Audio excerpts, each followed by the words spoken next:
Hi welcome back to my channel. ఈ రోజు కథ మిస్టర్ రావణ్ రెండో భాగాన్ని వినేద్దాం. దర్శిని అలాగే నేల మీద పడుకొని ఏడుస్తూ అలాగే పడుకొని ఉంటుంది. కామాక్షి తన మనవరాల పరిస్థితిని చూసి జాలి పడుతూ ఏడుస్తూ కూర్చొని ఉంటుంది. ప్రసాద్ అక్కడి నుంచి కోపంగా వెళ్ళిపోతాడు. ఉదయాన్నే లేవలేక లేచి దర్శిని వంట పని చేస్తుంది. జ్యోతి కోపంగా వచ్చి, ఏంటి పెళ్లి చేసుకోమంటే ఏడుస్తూ కూర్చున్నావు? ఇంట్లో ఎవడైనా చచ్చాడనుకున్నావా? అది కాదు పిన్ని, నాకు పెళ్లి ఇప్పుడే వద్దు, నేను జాబ్ చేస్తాను. కొత్తగా జాబ్ చేయడం ఏంటి? అలా బయట తిరుగులు తిరిగి ఎవరితోటైనా పోదామని చూస్తున్నావా? పిన్ని అని కోపంగా అరుస్తూ, నా ప్రవర్తన మీకు అలా కనపడిందా? జాబ్ చేయడం కూడా తప్పేనా అంది. ఎందుకు కనపడదు? నేను బయటికి వెళ్ళనీయట్లేదు కాబట్టి ఇంట్లో ఇలా నల్లిలాగా పడి ఉన్నాం. బయటికి వెళ్ళాక స్వేచ్ఛ ఇస్తే ఎవరైనా అలాగే తయారవుతారు. ముందు పెళ్లికి రెడీ అవ్వు. తన సహాయ పరిస్థితికి ఏమి అనలేక పనిలో పడిపోతుంది. రీతు సంజయ్తో విపరీతంగా ఫోన్లో మాట్లాడుతుంది. సంజయ్కి రీతి ప్రవర్తన ఏంటో తెలిసిపోతుంది. అయినా రీతుని మార్చుకోవాలని తనతో మాట్లాడుతూ బయట కలడం స్టార్ట్ చేస్తారు. రీతు సంజయ్ దగ్గర ఎక్కువ చనువు తీసుకుంటూ ప్రతిదీ డామినేషన్గా మాట్లాడుతుంది. సంజయ్కి ఏమాత్రం నచ్చదు. అయినా అమ్మాయిలు ఇలాగే ఉంటారులే అని సర్దుకుంటూ తను అన్న ప్రతి ఒక్కటి షాపింగ్ చేపిస్తూ ఆ రోజు మూవీ చూసి ఇంటికి వెళ్తారు. ఇంట్లో డ్రాప్ చేసి వెళ్ళబోతుంటే ఒక్కసారిగా ఇంట్లో గట్టిగా అరుపులు వినబడతాయి. సంజయ్ ఏంటా అని ఇంట్లోకి వచ్చి చూస్తాడు. అక్కడ ఒక అమ్మాయిని ప్రసాద్ విపరీతంగా కొడుతూ ఉంటాడు. సంజయ్ కోపంగా వెళ్లి తనని నెట్టేసి ఆ అమ్మాయికి చెయ్యి అందిస్తాడు. ఆ అమ్మాయి భయపడుతూ తండ్రి వంక చూస్తుంది. రీతు అక్కడికొచ్చి సంజయ్ అని గట్టిగా అరుస్తుంది. సంజయ్ ఒక లుక్ ఇస్తాడు రీతు వైపు. రీతు వెంటనే నార్మలై, ఏంటి సంజయ్, నువ్వు నన్ను డ్రాప్ చేసావు కదా, మళ్ళీ ఎందుకు వచ్చావు? ఇంట్లో నుంచి అరుపు వినపడింది. నువ్వు ఎక్కడ కింద పడ్డావని పరిగెత్తుకొచ్చాను. చూస్తే ఈ అమ్మాయిని మీ నాన్న విపరీతంగా కొడుతున్నాడు. అసలు మరిచేనా మీ నాన్న? ఒక అమ్మాయిని ఇలా గొడ్డును బాదినట్టు బాదుతున్నాడు. అసలు ఈ అమ్మాయి ఎవరు? నువ్వు పని పిల్ల అన్నావు. పని అమ్మాయిని ఇలా చిత్రవద చేస్తారా? జ్యోతి భయంతో, అది కాదు బాబు, ఆ అమ్మాయి దొంగతనం చేసింది, అందుకే అంకుల్ అలా అని ఆగిపోతుంది. సంజయ్ ఆ అమ్మాయిని పరిశీలించి చూస్తే అమాయకంగా కనపడుతుంది. దొంగతనం చేసినట్టు లేదే. ఆమె కళ్ళల్లో భయం, ఒళ్ళంతా వణికిపోతుంది. వాళ్ళ మావయ్యని చూస్తూ, ఈ అమ్మాయి దొంగతనం చేసేదిలాగా కనపడుతుందా? ఒకవేళ దొంగతనం చేస్తే కంప్లైంట్ ఇవ్వండి. మీరలా హ్యాండ్ వేస్తే ఎలా? ప్రసాద్ వస్తున్న కోపాన్ని అంచుకుంటూ నవ్వుతూ, ఇంకొకసారి అలా చేయకుండా ఉంటుందిలే బాబు. మీ పెళ్లి పెట్టుకుని పోలీసులు అంటూ తిరిగితే ఎలా బాబు? సంజయ్ అవన్నీ పట్టించుకోకుండా దర్శిని లేపి కూర్చోబెడతాడు. అక్కడే ఉన్న వాటర్ ఇచ్చి తాగమని చెప్తాడు. దర్శిని వాటర్ గడగడా తాగేస్తుంది. కాసేపు రిలాక్స్ అయి సంజయ్ని చూస్తుంది. సంజయ్ ఆమె కళ్ళల్లో అమాయకత్వం ఎంతో ముద్దుగా అనిపిస్తుంది. సంజయ్కి చూడగానే తన హార్ట్ బీట్ కొట్టుకుంటుంది. అంతలా నచ్చేస్తుంది. అక్కడే ఉన్న అందరినీ చూస్తూ, నిజం చెప్పండి, ఈ అమ్మాయి ఎవరు? అప్పుడే బామ్మ వచ్చి, బాబు నేను చెప్తాను, నా పేరు కామాక్షి. ఇదిగో ఇక్కడ నిలబడ్డాడు కదా, నీ కాబోయే మామగారికి తల్లిని. ఆ అమ్మాయి కూడా ప్రసాద్ కూతురే. సంజయ్ షాక్ అవుతాడు. రీతును కోపంగా చూస్తాడు. రీతు భయంతో తలదించుకుంటుంది. సంజయ్ కోపంగా, ఏంటండి ప్రసాద్ గారు, మీ కన్న కూతురు పని అమ్మాయి అని చెప్పిస్తారా? అసలు మీరు మనుషులేనా? అసలు ఇలాంటి కుటుంబాన్నించి నేను మీ అమ్మాయిని చేసుకోవాలా? జ్యోతి కంగారు పడిపోయి సంజయ్ దగ్గరకొచ్చి, ప్లీజ్ అల్లుడు గారు అలా అనకండి. రీతు మీ మీద ప్రాణాలు పెట్టుకుంది. దానికోసం మీరిలా పెళ్లి క్యాన్సిల్ చేయొద్దు. మీ కన్న బిడ్డ కాదా ఆ అమ్మాయి? రీతును ఒకలాగా ఆ అమ్మాయిని ఒకలాగా చూస్తున్నారు అంటే ఆ అమ్మాయి మీ కన్న బిడ్డ కాదనమాట. కామాక్షి సంజయ్ని చూసి, బాబు తన కన్న బిడ్డ అయితే ఇలా ఎందుకుంటుంది? రీతులాగా స్టైల్గా మంచి మంచి బట్టలతో అందంగా నవ్వుతూ ఇంట్లో గలగలా తిరుగుతూ. మరి ఆ అమ్మాయి ఎవరు? తల్లి ఎక్కడా? దాని తల్లి చనిపోయింది. నా కొడుక్కి లక్ష్మి అని ఒక అమ్మాయినిచ్చి పెళ్లి చేశాను. చాలా అమ్మాయికురాలు, పద్ధతి గల అమ్మాయి. నా కొడుకు చాలా సంతోషంగా ఉంటాడనుకున్నా. కానీ ఇక్కడ నిలబడిందే నీకు కాబోయే అత్తగారు. దీన్ని లవ్ చేసి లక్ష్మితో కాపురం చేసి ఒక బిడ్డని కని దానితో ఒక బిడ్డని కన్నాడు. అప్పుడు అది మనసులో బాధపడుతూ కుమిలిపోయి చనిపోయింది. ఈ బిడ్డను నా చేతిలో పెట్టి, ఇది నా మనవరాలు, పేరు దర్శినిధార. సంజయ్ ఒక్కసారిగా కోపంతో రగిలిపోతూ ఛీ అని అసహించుకొని అక్కడి నుంచి వెళ్ళిపోతుంటే కామాక్షి అతని చేయి పట్టుకుని ఆపి, చూడు బాబు, నువ్వు ఇంటికి అల్లుడివి. నువ్వు ఏదో ఇంటి గురించి తెలుసుకొని పెళ్లి చేసుకోను అని మాత్రం అనకు. రీతు మంచి అమ్మాయే, నువ్వు చెప్పినట్టుగా ఉంటుంది. పెళ్లి చేసుకుని దూరంగా ఉంచు, కానీ నా మనవరాల కోసం ఈ పెళ్లిని మాత్రం ఆపేసుకోకు. అలా అంటారేంటి బామ్మ? మీ కళ్ళ ముందు ఎంత జరుగుతుంది. ఒకవేళ ఇష్టం లేకుంటే ఏ హాస్టల్లోనే పెట్టైనా దూరంగా ఉంచొచ్చు. కానీ ఇంట్లో ఒక పనిమనిషిలాగా అలా కొడతారా? అసలు కన్న తండ్రి నాయన. వాడికి తన భార్య వాళ్ళు తప్ప ఇది కన్న కూతురు కాదన్నట్టుగా చూస్తున్నాడు. అయినా దర్శినికి చిన్నప్పటి నుంచి అలా పెరిగిందిలే బాబు. ఇప్పుడు వచ్చే కొత్త ప్రేమలేవి దానికి అవసరం లేదు. దానికి నేనున్నాను. మీరెంతైనా చెప్పండి, ఈ పెళ్లి మాత్రం నేను చేసుకోను. ఇలాంటి కుటుంబం నుంచి వచ్చే అమ్మాయి నాకు అవసరం లేదు. జ్యోతి కోపంగా వాళ్ళ అత్తని చూస్తూ, ఇప్పుడు కళ్ళు చల్లబడ్డాయి అత్తయ్య. నా బిడ్డ పెళ్లి చెడగొట్టావు. నీ మనవరాల కోసం ఎంతైనా తెగించావు కదా. ఎవరు చెప్పమన్నారు అని ఏడుస్తూ అరుస్తుంది. కామాక్షి సంజయ్ కాళ్ళ మీద పడుతుంది. సంజయ్ ఒక్కసారిగా దూరం జరిగి, ఏంటి బామ్మ, మీరు పెద్దవారు, నా కాళ్ళ మీద పడడం ఏంటి అని తన చేతులతో లేపి ఏడుస్తున్న బామ్మ కళ్ళు తుడుస్తూ, తప్పు బామ్మ, మీరు నా కాళ్ళ మీద పడకూడదు. నేనే మీ కాళ్ళ దండం పెట్టాలి. ఇంత ఓపికగా ఎంతో ప్రాణంగా మనవరాలను పెంచుకున్నాం. తన కోసమైనా మీరు బాగుండాలి, కానీ అంతకు మించి నన్ను ఏమీ అడగద్దు. బాబు, మీ సంస్కారానికి దండం పెడుతున్నాను. మీ అమ్మా నాన్న మంచిగా పెంచారు. లేదు బాబు, నువ్వు రీతుని పెళ్లి చేసుకో. నా మూలంగా, దర్శిని మూలంగా పెళ్లి ఆగిపోకూడదు. ప్లీజ్, నువ్వు ఎలా అంటే అలా మార్చుకో అని బలవంతం చేస్తుంది.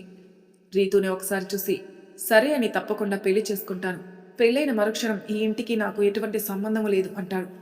కామాక్షి ఊపిరి వదిలేసి, నీ ఇష్టం బాబు, నువ్వు ఎలా అనుకుంటే అలా చెయ్యి, కానీ పెళ్లి మాత్రం జరగాలి. వాళ్ళందరినీ ఒక చూపు చూసి అక్కడి నుంచి వెళ్ళిపోతాడు సంజయ్. సంజయ్ వెళ్ళిపోయాక ముగ్గురు కోపంగా దర్శిని దగ్గరికి వెళ్ళి, అతని ముందు అంత డ్రామా చేశావు, అంతగా అరవాలా, అతని ఇంట్లోకి వచ్చాడు అని రీతు దర్శిని చెంప పగలు కొడుతుంది. కామాక్షి గట్టిగా అరుస్తూ, మర్యాదగా ఉండదు చెప్తున్నాను. దాని మీద చెయ్యి వేస్తే మీకు కావాల్సిన అతనితో పెళ్లి చేసుకోండి, అంతేకాని దర్శిని జోలికి రావద్దని అక్కడి నుంచి దర్శిని తీసుకుని వెళ్ళిపోతుంది. అలా 4-5 రోజులు గడిచిన తర్వాత కానీ సంజయ్ నుంచి రీతికి ఎలాంటి ఫోన్ కాల్ రాలేదు. రీతు చేసిన సంజయ్ ఫోన్ లిఫ్ట్ చేయడం లేదు. రీతు పిచ్చితో ఏడుస్తూ కూర్చుని ఉంటుంది. జ్యోతిని సంజయ్ తల్లిదండ్రులకి ఫోన్ చేసి మాట్లాడుతుంది. లేదు వదిన గారు, వాడు ఆఫీస్ పనిలో బిజీగా ఉన్నాడు. పెళ్లి దగ్గరకు వస్తుంది కదా, మళ్ళీ లీవ్స్ అంటే దొరకవు, అందుకే బిజీగా ఉన్నాడు. ఏ రాత్రికే వచ్చేస్తున్నాడు ఇంటికి. జ్యోతి నవ్వుతూ, అలాగే అండి, కానీ రీతుతో మాట్లాడట్లేదట. పాపం, తను మిస్ అవుతున్నట్టుంది, కొంచెం చెప్పండి. అదేంటి వదిన అలా అంటావు? వారంలో పెళ్ళి ఉంది, తర్వాత ఎంచక్క వాడితోగా ఉండేది. ఎంతైనా పిల్లలు కదా వదిన, కొంచెం ఉంటుందిలే వాళ్ళకి. సరే, నేను రీతుకు చెప్తానని జ్యోతి ఫోన్ పెట్టేస్తుంది. జ్యోతి రీతుకి చాలా షాపింగ్ చేస్తుంది. అన్ని పెళ్లికి కావాల్సినవన్నీ చేస్తుంది. తనకు కావలసిన బ్లౌజులన్నీ స్టిచ్చింగ్ ఇస్తుంది. రీతు మాత్రం హ్యాపీగా ఉంటుంది. ఒకరోజు మంచి రోజు చూసి ప్రసాద్ వాళ్ళ ఇంటికి సంజయ్ వాళ్ళ ఫ్యామిలీ అంతా పిలుస్తాడు. ప్రసాద్ వాళ్ళ అమ్మకి చెప్తాడు, దర్శిని రెడీ చేయమని చెప్పి. అదేంట్రా, సంజయ్ వాళ్ళ ఫ్యామిలీని పిలిచి దీన్ని రెడీ చేయమంటున్నావు? చెప్పింది చెయ్యమ్మా. ముందు నీ కూతురు రీతుతో నలుగు పెట్టించు, మంగళ స్నానాలు చేయించు, అవన్నీ ఉన్నాయి. దాన్ని వదిలేసి దీన్ని రెడీ చేయమంటావు? అమ్మా, నేను ఒకటేసారి చెప్తాను, నన్ను ఊరికే విసిగించకు. రీతు కూడా మంగళ స్నానాలు స్టార్ట్ అయ్యాయి. ఇప్పుడు సంజయ్ వాళ్ళ ఫ్యామిలీ అంతా వస్తుంది. నువ్వు కూడా దాన్ని రెడీ చేయి. మంగళ స్నానాలు దానికి కూడా స్టార్ట్ అవుతాయి. ఒక తండ్రిగా బాధ్యత నెరవేరుస్తున్నాను. చేసేదేమీ లేక దర్శినికి నచ్చజెప్పి రెడీ కమ్మంటుంది. చేసేది లేక దర్శిని హాఫ్ శారీ కట్టుకుని వచ్చి హాల్లో కూర్చొని ఉంటుంది. అందరూ వచ్చి తనకి పసుపు రాసి నలుగు పెడుతుంటారు. ఎవరికీ అర్థం కాదు, రీతు పెళ్ళన్నారు, దర్శినిని రెడీ చేస్తున్నారని. ఒక్కొక్కరుగా వచ్చి నలుగు పెట్టి మంగళ స్నానం చేయిస్తారు. ఒక పెద్ద ఆవిడ తీసుకెళ్లి దర్శినికి తలార స్నానం చేయించి పట్టుచీర కట్టి కూర్చోబెడతారు. అప్పుడే సంజయ్ ఫ్యామిలీ అంతా వస్తుంది. రీతుని చూడ్డానికే వచ్చేసరికి ఎదురుగా దర్శిని కనపడుతుంది. దర్శిని చూడు చక్కని అమ్మాయి, అందంతో మెరిసిపోతుంది. సంజయ్ దర్శినిని అలానే చూసి తన కళ్ళు తిప్పుకోలేకపోతాడు. తల వంచుకుని కూర్చున్న దర్శినికి తన చుట్టూ ఏం జరుగుతుందో తెలీదు. సడన్ గా తన మెడలో తాళి పడుతుంది. ఒక్కసారిగా భయంగా తలెత్తి పైకి చూస్తుంది. తన కళ్ళల్లో కనపడుతున్న అతన్ని చూసి భయంతో వణికిపోతుంది. అతను మాత్రం ఒక కన్నింగ్ నవ్వుతూ కన్ను కొట్టి వచ్చి తన పక్కన కూర్చుంటాడు. అక్కడున్న వాళ్ళంతా షాక్ అవుతారు. అసలు ఏం జరిగిందో రెప్పపాట్లో జరుగుతుంది. అందరూ అతన్నే చూస్తారు. బామ్మకి వస్తున్న కోపానికి ముందుకు వెళ్ళి మాట్లాడాలనుకుంటుంది. ప్రసాద్ చేయి పట్టి ఆపేస్తాడు. రీతు ఆవేశంగా ముందుకు రాబోతుంటే జ్యోతి చేయి పట్టి ఆపేసి, చూస్తూ ఉండు రీతు, ఎందుకంత ఆవేశపడుతున్నావు అంటారు. ఏంటమ్మా నువ్వు మాట్లాడేది? పెళ్లి ఎవరిది జరిగింది? ఎవరికి ముందు జరగాలని రాసి ఉంటే వాళ్ళకే జరుగుతుంది. అది ఎంతైనా పెద్దది కదా, దాందే ముందు జరిగింది. అసలు ఏం జరుగుతుందో చూద్దాం. అరే ప్రసాద్, ఏం జరుగుతుందో కళ్ళ ముందు జరిగిన కానీ ఎందుకు రాయిలా నిలబడుతూ చూస్తున్నావు? దాన్ని ఎందుకురా ఇంకా చంపేశావు? చెప్పాను కదమ్మా, దాని పెళ్లి చేస్తానని చేశాను. దాని పెళ్లి చేయాలనుకుంటే ఇలా చేస్తావా? దానికి ఇష్టం లేకుండా అయినా నిన్నదేం బాధ పెట్టిందని. దాని తల్లి అంటే నాకు అసహ్యం. నువ్విచ్చి చేశావు కదా దాని తల్లితో పెళ్లి. ఆ పెళ్లి చేసినప్పుడు నేనెంత నరకం అనుభవించానో నువ్వు నా మాట విన్నావా? దాని కూతురు ఇది కూడా ఇష్టం లేని పెళ్లి చేసుకుని నరకం అనుభవించాను. తన కొడుకుని చెంప పగలు కొడుతుంది. నీకిష్టం లేకుండా పెళ్లి చేశాను, అది నా తప్పే. కానీ ఇష్టం లేకుండానే దాంతో ఎందుకు కాపురం చేసి కూతుర్ని కన్నా? వద్దని అప్పుడే వదిలిపెట్టచ్చు కదా. దీన్ని పెళ్లి చేసుకుంటే అయిపోయేది. ఎందుకు ఇష్టం లేకుండా చేసుకుని, మగాడికి ఇష్టం లేకున్నా ఆడది కనిపిస్తే కాపురాలు చేస్తారు. మళ్ళీ ఇష్టం లేదంటారు. నీ వల్లే అది చనిపోయింది. ఆ పాపం ఊరికే పోదు. కూతురని తెలిసిన దాన్ని బలవంతంగా పెళ్లి చేస్తావు. అది జీవితాంతం కష్టపడాలా? అమ్మా, అందరున్నారు, నువ్వు నన్ను తిట్టడం ఆపు. అయినా ఇప్పుడు దాని పెళ్లి అయిపోయింది. నీకు సంతోషమే కదా. అది పిల్లా పాపలతో హాయిగా ఉంటుంది. నువ్వు హాయిగా ఉన్నావా? ఇష్టం లేకుండా పెళ్లి చేసుకుని లక్ష్మిని పెళ్లి చేశావు. అయినా నువ్వు దీన్ని ఉంచుకున్నావు. ఒక బిడ్డని కన్నావు. లక్ష్మి ఎలా చనిపోయిందనుకున్నావు? నువ్వు చేసింది పాపం. అమ్మా అని గట్టిగా అరుస్తాడు. ఏం మాట్లాడుతున్నావమ్మా? జ్యోతి గురించి అలా మాట్లాడడం తప్పు. నేను ఉంచుకోవడం ఏంటి? నీకు తెలవకుండా ముందే నేను జ్యోతి మెడలో తాళి కట్టాను. నీ బలవంతం మీద లక్ష్మిని పెళ్లి చేసుకున్నాను. కామాక్షి ఆశ్చర్యపోయి, ఏం మాట్లాడుతున్నావురా? జ్యోతికి ముందే తాళి కడితే నాకెందుకు చెప్పలేదు? ఎందుకు చెప్పలేదంటే, ఇప్పుడు చెప్తున్నాను విను. లక్ష్మిని చేసుకుంటే ఆస్తి వస్తుంది. తన ఊర్లో తన పేరు మీద ఉన్న ఆస్తి నాకు వస్తుంది. మనకెలాగో డబ్బు లేదు, ఆస్తితోటైనా బ్రతకచ్చని. అందుకే నువ్వు చెప్పగానే పెళ్లి చేసుకున్నాను. ఛీ, దుర్మార్గుడా! నా కడుపులో ఎలా పుట్టావురా? నిన్ను మంచిగానే పెంచాను కదరా. చిన్నప్పుడే మీ నాన్న పోతే ఎంతో కష్టంగా పెంచాను. నువ్వు ఇలా తయారయ్యావేంట్రా? ఎవరికీ డబ్బు పిచ్చి లేదు. నీకెలా వచ్చింది ఆలోచన? బ్రతకడం కష్టంగా ఉంటే ఇలాంటి ఆలోచనలైనా వస్తాయమ్మా. అలాంటి ఆలోచన ఉన్నప్పుడు లక్ష్మితోటే ఉండొచ్చు కదరా. దాని పొలంతోనైనా లక్ష్మిని బాగా చేసుకొని డబ్బు సంపాదించుకోవచ్చు కదా. మరి దీన్నెందుకు పెళ్లి చేసుకున్నావు? అమ్మా, జ్యోతిని నేను ఇష్టపడ్డాను. అందుకే దాన్ని వదలలేకపోయాను. అందుకే ఎవరికి తెలియకుండా జ్యోతి మెడలో తాళి కట్టాను. ఆస్తి కోసం లక్ష్మిని చేసుకున్నాను. మరి ప్రతిసారి ఇష్టం లేని పెళ్లి చేస్తావు, ఇష్టం లేని పెళ్లి చేస్తావు అని సాధించుకొని తిన్నావు నన్ను. నాకు దానితో పని లేదు, దాని ఆస్తి కావాలి కాబట్టి. కామాక్షికి ఏ మాట రాక అక్కడే కుప్పకూలిపోతుంది. అప్పటి వరకు అందరూ తమాషానంతా చూస్తున్నారు. వచ్చిన వారందరికీ చీదరింపుగా ఉంటుంది ప్రసాద్ చెప్పే మాటలు. కొంతమంది అక్కడి నుంచి వెళ్ళిపోతారు. కామాక్షి పడిపోగానే దర్శిని బామ్మ అంటూ పరిగెత్తుకుంటూ వచ్చి తన ఒళ్ళో తలపెట్టుకుని ఏడుస్తూ, బామ్మ లే బామ్మ, నువ్వు లేకుంటే నేను బ్రతకలేను, నువ్వే నాకన్నీ అని ఏడుస్తుంది. రీతు అయితే షాక్లోనే ఉంటుంది. అందులో నుంచి ఒక అమ్మాయి వచ్చి దర్శిని పక్కన కూర్చుని, ఎందుకు దర్శిని బాధపడుతున్నావు? బామ్మకేం కాదు, నీకోసమే బ్రతుకుతుంది. తను మీ నాన్న చెప్పిన మాటలు తట్టుకోలేక షాక్ అయింది, అంతే అని అక్కడున్న నీళ్లు ముఖం మీద చల్లుతుంది. కామాక్షి కాసేపు అయ్యాక మెల్లగా లేచి కూర్చుంటుంది. దర్శినిని పట్టుకుని ఏడుస్తుంది. నన్ను క్షమించు దర్శిని. నా వల్లే మీ అమ్మ పోయింది. ఈ పాపాత్ముడు నా కడుపులో పుట్టాడు, నీకు తండ్రి అయ్యాడు. దర్శిని తన మెడలో తాళి చూసుకుంటూ కళ్ళల్లో నుంచి నీళ్లు వస్తున్నాయి. కామాక్షి తన మనవరాలను చూసి, కట్టిన తాళికి విలువ ఇవ్వు దర్శిని. ఇష్టం లేకున్నా ఇష్టపడు. అతని గుణగుణాలేంటో తెలుసుకో. అతని భారీగా అడుగు జాడల్లో నడు. ఎప్పుడు తప్పుడు ఆలోచనలు, తప్పుడు పనులు చేయకు. నీ అమ్మ చాలా పవిత్రమైనది, మంచి మనసు గలది. నీకన్నీ తన పోలికలే. ఏమీ అనలేక తల ఉంచుకుని కూర్చుని ఉంటుంది. దర్శిని పక్కకి అతనొచ్చి నిలబడి తన ముద్ద మందారంలో ఉన్న తనను చూసుకుంటూ తన చేయి పట్టుకుని లేపి కళ్ళు తుడుస్తూ నుదుటి మీద ముద్దు పెట్టుకుంటాడు. దర్శినికి చీదరగా అతన్ని నెట్టేస్తుంది. అయినా తన సుకుమారమైన చేతుల్ని పట్టుకుని చేతుల మీద ముద్దు పెడుతూ, నువ్వు నన్ను ఎంత దూరం జరిపినా నేను అంత నీ దగ్గరికి వస్తాను, గుర్తుపెట్టుకో. అతన్ని కళ్ళతోటి అసహించుకున్నట్టుగా చూస్తుంది దర్శిని. ఆ కళ్ళల్లో అసహ్యాన్ని చూసి నవ్వుతూ, ఇప్పుడు నువ్వు నా దానివైపోయావు. నువ్వు ఎంత అలా చూసినా అదే కళ్ళతో నన్ను ప్రేమగా చూసే రోజు వస్తుంది. ఛీ అని అసహించుకుని పక్కకు తిరిగిపోతుంది దర్శిని.